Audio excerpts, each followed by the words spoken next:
आत्मीय गुरुजन और विद्यार्थी वृंद, आप सभी का हमारे सिरसी शैक्षणिक जिला के हम है हिंदी एकलव्य यूट्यूब चैनल पर स्वागत है।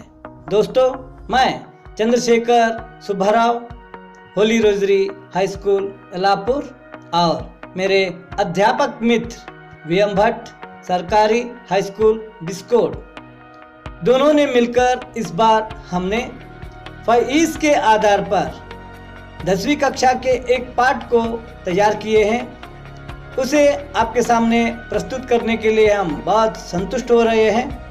हमें विश्वास है आप लोगों को हमारे जो कार्य है वह प्रिय लगेगा। तो आत्मीय गुरुजन, जब आपको यह प्रिय लगता है तो जरूर आप लाइक करते ही है। उसके साथ साथ हमारे चैनल पर बनाए गए अन्य वीडियो या जानकारी आपको चाहिए तो जरूर आपको हमारे चैनल के सब्सक्राइब करना है। तो चलिए फईस के आधार पर बनाए गए पाठ की ओर चलते हैं। हाँ, वेरी गुड मॉर्निंग। हेलो बच्चों, आप सभी ठीक है ना? चलो देखो, अब मैं आप लोगों को कुछ चित्रों को दिखाऊंगा, उसे ध्यान से देखना।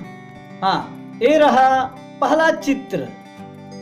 हाँ, तो देखो दूसरा चित्र। हाँ, यह तीसरा चित्र और चौथा चित्र देखिए। और इसे पहचानने के लिए कोशिश कीजिए और अपने नोटबुक में उनका नाम भी लिख दीजिए। चलो बच्चों, आप देखते हैं आपका जवाब कितना सही है। हाँ बच्चों, आपने जिन व्यक्तियों के चित्र देखे हैं वे चारों अपने कार्य से विश्वविख्यात बने भारतीय हैं। चलो पहला चित्र है, हाँ देखिए, ये है सीवी रामन जी। उनके बाद में है सर एम विश्वेश्वरैया जी। तीसरा व्यक्ति है होमी जहांगीर बाबा और चौथा व्यक्ति है विक्रम सारा भाई। हाँ चलो बच्चों, इनके बारे में और कुछ जानकारी इकट्ठा करेंगे। सीवी रामन जी भारत के प्रसिद्ध भौत शास्त्रज्ञ हैं। इन्हें भारत रत्न उपाधि के साथ भौत शास्त्र में नोबेल पुरस्कार भी प्राप्त है। बच्चों, रामन प्रभा इनका प्रमुख शोध है। तो हम चलते हैं दूसरे व्यक्ति की तरफ, सर एम विश्वेश्वरैया। इनका समय है 15 सितंबर 1860 से 10 अप्रैल 1962। मैसूर राज्य के 19वीं दीवान बनकर एक काम किए हैं। भारत रत्न उपाधि से ये अलंकृत हुए हैं। हर साल 15 सितंबर को इनकी याद में इंजीनियर दिवस मनाया जाता है। सर, इनके लिए मिला हुआ गौरव पद है। बच्चों, आप जानते ही हैं मैसूर में जो कृष्णराज सागर है उसके निर्माण में इनका ही बड़ा योगदान है। हाँ, होमी जहांगीर बाबा जी का जन्म 30 अक्टूबर 1909 में हुआ और 24 जनवरी 1966 को इनकी मृत्यु हुई। पद्म भूषण उपाधि से अलंकृत बाबा प्रसिद्ध भारतीय परमाणु वैज्ञानिक है। ये ही हमें बता दिए हैं परमाणु को सकारात्मक दृष्टि से भी उपयोग कर सकते हैं। तो चलिए, और एक व्यक्ति है भारत के प्रमुख वैज्ञानिक विक्रम अम्बालाल साराभाई। इनका समय है 12 अगस्त 1919 से 30 दिसंबर 1971 तक। 1966 ईस्वी में विज्ञान एवं अभियांत्रिकी क्षेत्र में पद्म भूषण से सम्मानित है। हेलो बच्चों, अब तक आपने जो कुछ भी सुना और देखा उससे संबंधित सरल प्रश्न पूछूंगा। पहला प्रश्न है, विश्वेश्वरैया जी कहाँ के दीवान थे? हाँ सही है, विश्वेश्वरैया जी मैसूर के दीवान थे। दूसरा प्रश्न है, इन 4 व्यक्तियों में परमाणु वैज्ञानिक कौन है? हाँ सही है, होमी जहांगीर बाबा जी परमाणु वैज्ञानिक हैं। और अगले प्रश्न की तरफ चलते हैं, रामन जी को भौत शास्त्र में कौन सा पुरस्कार मिला है? हाँ बिल्कुल सही है, रामन जी को भौत शास्त्र में नोबेल पुरस्कार मिला है। तो बच्चों ये देखो, एक चित्र और आ रहा है। कल आने के समय इनसे संबंधित कुछ जानकारी इकट्ठा करके आइए। ओहो घंटी बज गई, तो चलते हैं। हेलो बच्चों, दूसरी अवधि में आपका स्वागत है। हाँ बच्चों, कल मैंने आपको एक चित्र दिखाकर सोचकर आने बताया था ना। ये देखो वह चित्र, जानते हैं ये कौन है? हाँ बिल्कुल सही, एपीजे अब्दुल कलाम। चलो अब मैं उनसे संबंधित कुछ जानकारी देता हूँ, ध्यान से सुनिए। अबुल फकीर जैनुल आबदीन अब्दुल कलाम जी का जन्म 15 अक्टूबर 1931 को हुआ। ये भारत के बड़े वैज्ञानिक हैं। कलाम जी 25 जुलाई 2002 से 24 जुलाई 2007 तक भारत के राष्ट्रपति बनकर काम किए और जनवादी राष्ट्रपति के नाम से भारत के करोड़ों हृदयों में समाहित हुए हैं। अपनी 82 वर्ष की उम्र में भी अनेकानेक सामाजिक आंदोलन में अत्यंत सक्रिय रहे।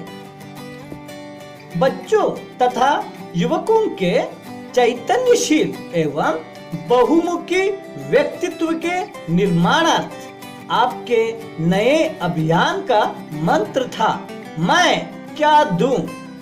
स्व परिवर्तन की ओर उन्मुख इस अभियान का उद्घोष था, ईमानदार कार्य एवं ईमानदार का नाम।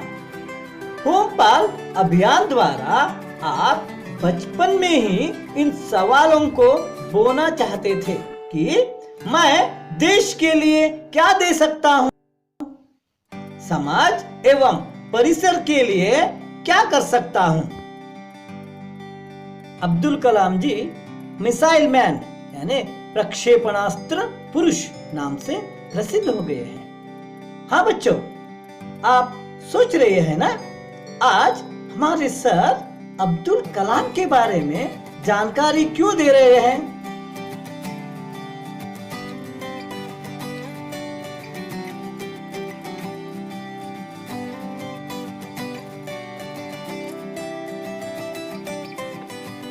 विचारों को रहने दो। देखो अब मैं आप लोगों को 5 टोली में बांटूंगा। बांटने के बाद एक एक टोली को एक एक चित्र दे दूंगा। तो टोली में मिलकर आपको उस चित्र से संबंधित कुछ जानकारी को लिखना है और उसे प्रस्तुत करना है। बार बार आती है मुझको मधुर याद बचपन तेरी, बार बार आती है मुझको मधुर याद बचपन तेरी। गया ले गया तू जीवन की सबसे मस्त खुशी मेरी, सबसे मस्त खुशी मेरी। बार बार आती है मुझको मधुर याद बचपन तेरी। चिंता रहित खेलना खाना वह फिरना निर्मय स्वच्छंद, कैसे भूला जा सकता। हाँ बहुत खूब बच्चों, आपने गीत के द्वारा बचपन के विशेषता को बता दिए। Very good. तो बच्चों, आप सभी को पता है एपीजे अब्दुल कलाम जी से रचित एक पाठ है, ऊंच नीच का ज्ञान नहीं था, छुआछूत किसने मेरा बचपन। यह साहित्यिक विधा में आत्मकथा है। और चिथड़ों में रानी, और चिथड़ों तो उसे हम देखते हैं। तो चलो इस पाठ में आए कुछ नए शब्दों के अर्थ को जानेंगे।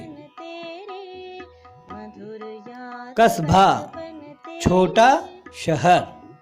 कद, काठी, देह का गठन। पुश्तैनी, पित्रार्जित। बहुल, बहुत। बुनियाद, नींव, फाउंडेशन। भरसक, यथाशक्ति। तट, किनारा। महसूस, जिनका ज्ञान या अनुभव हो। हतप्रभ, निस्तेज, शिथिल।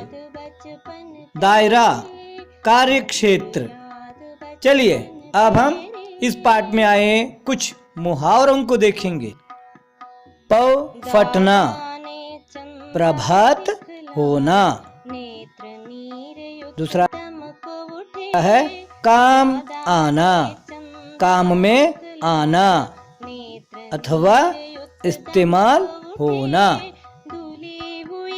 चलो बच्चों, अब मैं आपको कुछ शब्दों को दे दूंगा, उसको आप वाक्य में प्रयोग कीजिए। पहला शब्द है पौ फटना। दूसरा शब्द है असर। तीसरा शब्द है पुश्तैनी।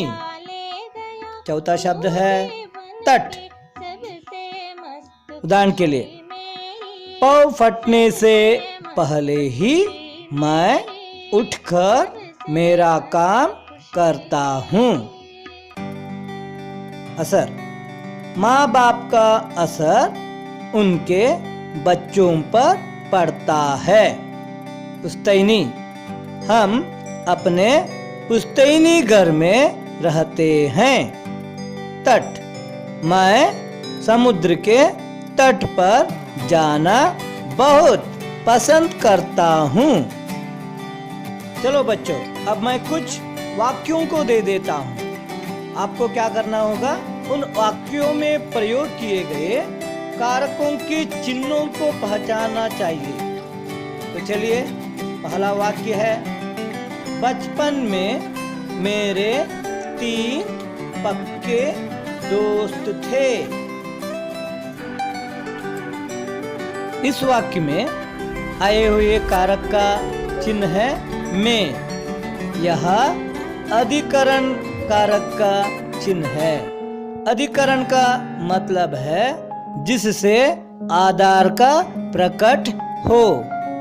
अधिकरण का चिन्ह है में और पर। चलिए दूसरा वाक्य, लकड़ी की नौकाएं बनाने का काम शुरू किया। देखिए इस वाक्य में कौन सा कारक चिन्ह है? हाँ, सही है। इस वाक्य में की और का 2 कारक चिन्ह है ना। की और का संबंध कारक का चिन्ह है। संबंध कारक से संज्ञाओं के बीच भिन्न भिन्न प्रकार के संबंध का बोध होता है। इस कारक के चिन्ह है का, के, की। अगर आगे का शब्द पुल्लिंग एकवचन है तो का लगाना चाहिए। अगर पुल्लिंग बहुवचन हो तो के लगाना चाहिए। अगर आगे का शब्द स्त्रीलिंग एकवचन या बहुवचन हो तो पीछे की लगाना चाहिए। इसी तरह रा, रे, री भी संबंध कारक के चिन्ह है। जब हम सर्वनाम के साथ इसका प्रयोग करते हैं तब इस तरह बनता है, मेरा, मेरी, हमारे, हमारी। चलो अब एक वाक्य दे देता हूं। राम ने बाण से रावण को मारा। तो ढूंढिए इसमें कौन कौन से कारक के चिन्ह हैं। हाँ, सही है, इसमें ने, से, को 3 कारक चिन्ह है ना। तो चलते हैं, ने कर्ता कारक चिन्ह है, से करण कारक चिन्ह है, को कर्म कारक चिन्ह है। अब देखते हैं ने का मतलब क्या है। कर्ता कारक से क्रिया यानी काम करने वाले का बोध होता है। अब हम चलते हैं करण कारक। करण कारक से क्रिया के होने में सहायता देने वाले साधन का बोध होता है। और तीसरा है कर्म कारक। कर्म कारक से क्रिया के फल भोगने वाले का बोध होता है। चलो फिर से मैं एक बार आपको समझाता हूँ। राम ने बाण से रावण को मारा। अब हम क्रियापद से प्रश्न करते हैं, किसने मारा? उत्तर मिलता है राम ने, यानी काम करने वाला, यानी बाण को छोड़ने वाला। अब चलते हैं, बाण से रावण को मारा। फिर से हम प्रश्न करते हैं, किससे मारा? बाण से मारा, यानी मारने के लिए साधन कौन सा है? बाण है। और फिर से हम प्रश्न करते हैं, किसको मारा? रावण को मारा। मारने का फल रावण पर पड़ रहा है, इसलिए वह कर्म कारक है। अब आपको पता चला होगा, काम करने वाला यानी कर्ता राम, उसका चिन्ह है ने। कर्म पर यानी रावण पर फल पड़ रहा है, इसलिए रावण कर्म पद है, उसका चिन्ह है को। और बाण से यानी साधन का प्रयोग कर रहा है, इसलिए से जो है वह करण कारक है। ओ, फिर से घंटी बज गई। चलो आगे के विषय को अगले अवधि में हम देखते हैं। बच्चों, वेरी गुड मॉर्निंग। हाँ बच्चों, अब हम पाठ का आशय को देख लेंगे। बच्चों, भारत के राष्ट्रपति कलाम जी का जीवन सादगी का मिसाल था। उनके माता पिता का परिश्रम, आडंबरहीन जीवन सबके लिए आदर्शप्राय है। उनका परिवार अतिथियों की सेवा से संतृप्त था। उनका परिवार धार्मिक एकता को मानता था। बच्चों के लिए चैतन्यशील बहुमुखी व्यक्तित्व निर्माण के लिए ऐसे आदर्श व्यक्तियों की जीवनी एक आदर्श बनी है। बच्चों, इस पाठ के द्वारा आप सादगी, धार्मिक सहिष्णुता, मिलजुल कर रहना और किताबें पढ़ने का प्रयोजन आदि की प्रेरणा पा सकते हैं। बच्चों, आज हमारे साथ होली रोजरी हाई स्कूल के शिक्षक मित्र श्री चंद्रशेखर जी उपस्थित हैं। आप सभी की ओर से मैं इनका स्वागत करता हूं। बच्चों, कल तक हमने कलाम जी के बारे में कुछ जानकारी इकट्ठा कर ली है, तो चलो आज चंद्रशेखर सर जी के साथ संवाद करते हुए और कुछ जानकारी पाएंगे। सर, फिर से एक बार स्वागत करता हूं। अब संवाद के लिए समय है। हेलो बच्चों, नमस्कार। आपके शिक्षक वीएम भट्ट जी मुझे आपके साथ संवाद करने के लिए आमंत्रित किए हैं, तो उनको मैं व्यक्तिगत रीति से धन्यवाद अर्पित करता हूँ। बच्चों, आपको पता है मेरा बचपन पाठ अब्दुल कलाम जी से संबंधित है, तो अब आप एक एक प्रश्न पूछिए, उससे संबंधित कुछ जानकारी मैं देने के लिए कोशिश करता हूँ। सर नमस्ते। कलाम जी के जन्म और उनके माता पिता के बारे में बताइए। हाँ जरूर।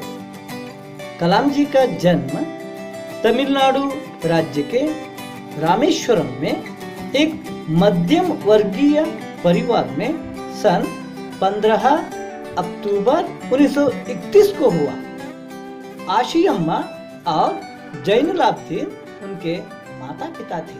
बच्चों, जैनुलाब्दीन बहुत अच्छी औपचारिक शिक्षा न पाने पर भी बुद्धिमान थे। उनमें उदारता की सच्ची भावना थी। वे एक आडंबरहीन व्यक्ति थे। अनावश्यक एवं ऐशो आराम वाली चीजों से दूर रहते थे। सर उनकी माँ के बारे में कुछ जानकारी। हाँ जरूर।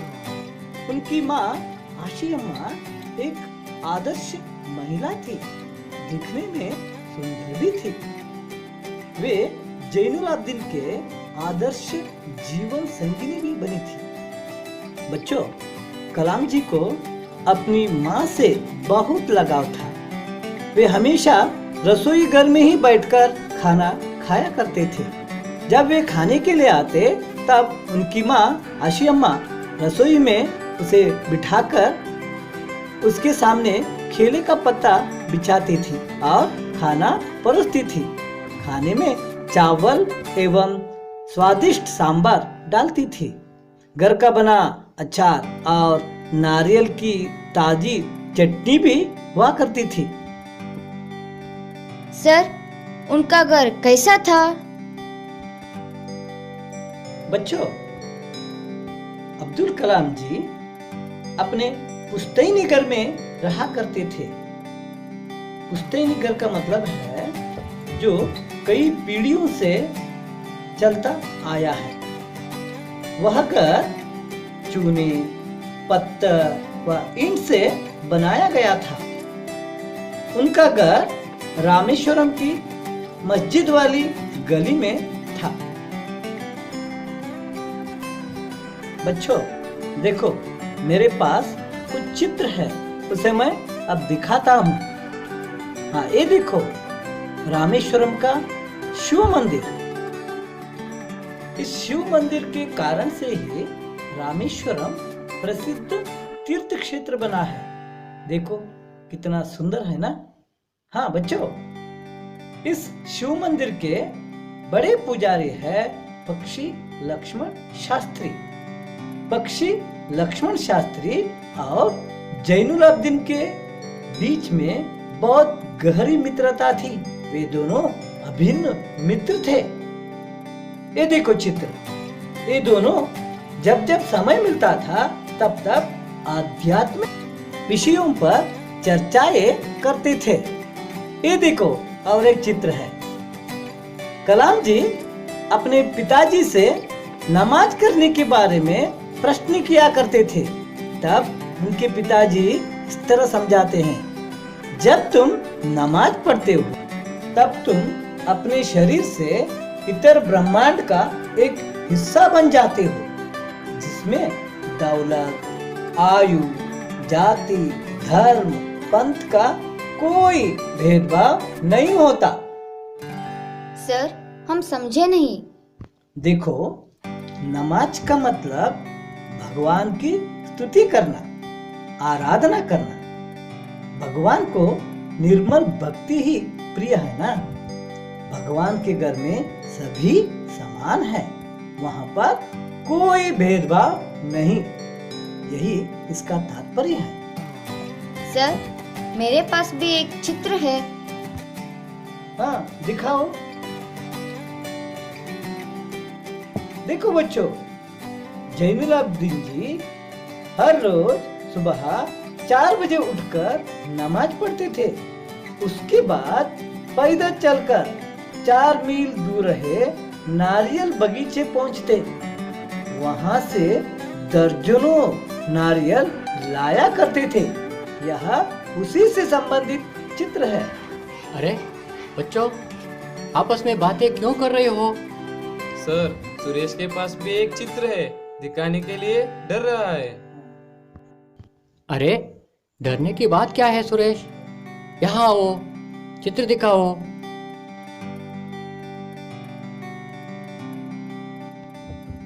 यह पाम्बर पुल का चित्र है।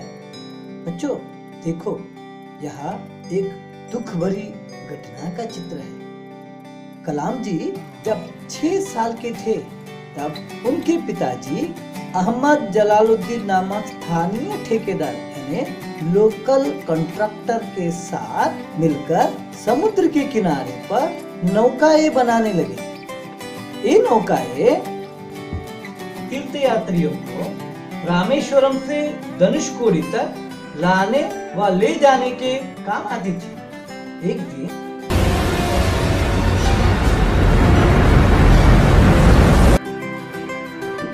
100 मील प्रति घंटे की रफ्तार से हवा चलने के कारण समुद्र में तूफान उठी। उसमें अनेक नौकाएं बह गई। यही नहीं, पामबन पुल टूटकर यात्रियों से भरी ट्रेन दुर्घटनाग्रस्त हुई। बच्चों, यह घटना कलाम पर गहरा असर डाला।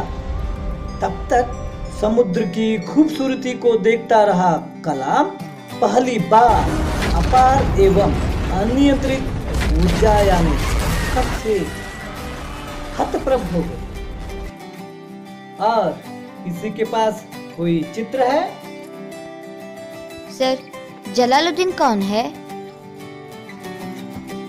बच्चों, कलाम जी के बाल जीवन पर गहरा असर जलालुद्दीन और शमशुद्दीन डाल दिए। जलालुद्दीन कलाम से करीब 15 साल बड़े थे। वे इनकी बड़ी बहन जोहरा से शादी भी कर लिए थे। कलाम का अंतरंग मित्र बने। जलालुद्दीन कलाम को आजाद कहकर पुकारते थे। रोजाना दोनों शाम के समय समुद्र के तट पर घूमने निकलते और प्रायः आध्यात्मिक विषयों पर बातें किया करते थे। अंग्रेजी में खूब जानकारी रखने वाले जलालुद्दीन हमेशा कलाम को शिक्षित व्यक्तियों, वैज्ञानिक खोजों, समकालीन साहित्य और चिकित्सा विज्ञान की उपलब्धियों के बारे में बताते रहते थे। वे ही कलाम को सीमित दायरे से निकालकर नई दुनिया का बोध कराया। हाँ बच्चों, देखो, यह एक चित्र है। यह कलाम जी के चचेरे भाई शमशुद्दीन के चित्र है। ये रामेश्वरम के एकमात्र अखबार वितरक थे। अखबार पामबन से ट्रेन के द्वारा रामेश्वरम पहुंचते थे। करीब 1000 प्रतियां रोज रामेश्वरम में बिकती थी। बच्चों, और एक विशेष विषय है। यह है कि रामानंद शास्त्री, अरविंदन और शिव प्रकाश इनके 3 पक्के मित्र थे जो ब्राह्मण परिवार के थे। फिर भी इनके बीच में कभी भी भेदभाव का महसूस तक नहीं हुआ। देखो बच्चों, कलाम जी अपने जीवन में उन्नत गुणों को प्राप्त करने के कारण आगे चलकर एक महान व्यक्ति बन गए। वे आज हमारे साथ शारीरिक रूप से नहीं है, फिर भी उनके जो कार्य है वह अमर है। इसलिए बच्चों, आप भी उनके गुणों को ध्यान में रखकर उसका पालन करने के लिए कोशिश कीजिए। आप भी एक न एक दिन महान अवश्य बन जाएंगे। चलो इसके साथ हम क्या करते हैं, मेरा बचपन जो पाठ है उसे समाप्त करते हैं। तो इसमें जो कुछ भी बचा है उसे आपको क्या करना होगा, घर में जाकर फिर से एक बार पढ़ना होगा और उससे संबंधित कुछ जानकारियों को इकट्ठा करना होगा। ओके, चलो धन्यवाद। आदरणीय गुरुवृंद, मैं और मेरे अध्यापक मित्र वीएम भट्ट जी मिलकर पहली बार PIES के आधार पर, PIES यानी पहला है एंगेज, विषय वस्तु से जुड़ना, विषय वस्तु का प्रस्तुतिकरण, विषय वस्तु की अभिव्यक्ति, विषय वस्तु से आगे यानी विस्तार, विषय वस्तु के प्रति प्राप्त ज्ञान का मूल्यांकन।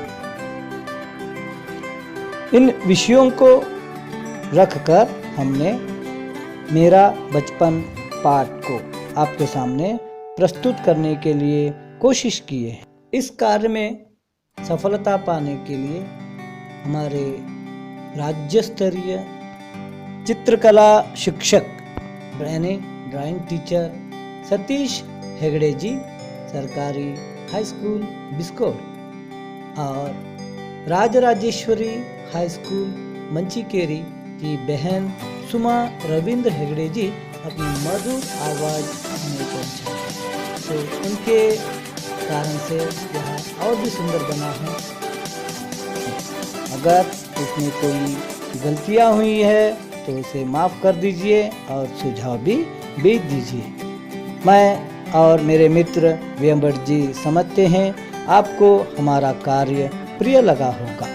तो आगे के दिनों में और इसी तरह के कार्य करने के लिए हमें प्रेरणा दीजिए। प्रेरणा देने के लिए आपको मैं फिर से विनती करता हूँ, सब्सक्राइब कीजिए और हमारे साथ बने रहिए। तक के सहयोग के लिए मैं और मेरे मित्र वीएम भट्ट जी सिरसी शैक्षणिक जिला के सभी हिंदी शिक्षकों की ओर से आप सभी का धन्यवाद अर्पित करते हैं। धन्यवाद।